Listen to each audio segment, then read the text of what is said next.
বাবু তুই এত সকাল সকাল উঠে গেছিস? মা আমি কাল সারা রাত ঘুমাইনি। কেন রে, কি হয়েছে? শরীর খারাপ নাকি? না গো, কালকে সারা রাত আমি পড়ছিলাম। ও মা, সারা রাত বই পড়েছিস? হ্যাঁ, ফোনে সারা রাত মিষ্টু দিদির সাথে।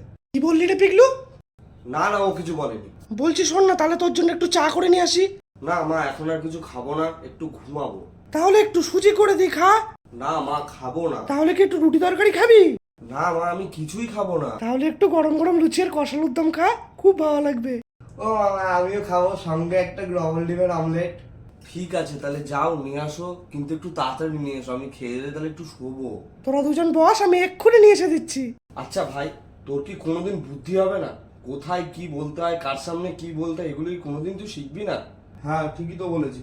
কালকে সারা রাত তুই বই পড়ার থেকে মিষ্টিদের সঙ্গে ফোনেই তো বেশিক্ষণ কথা বললি। তোর মতো একটা ভাই থাকার থেকে একটা শত্রু থাকা ঢের ভালো।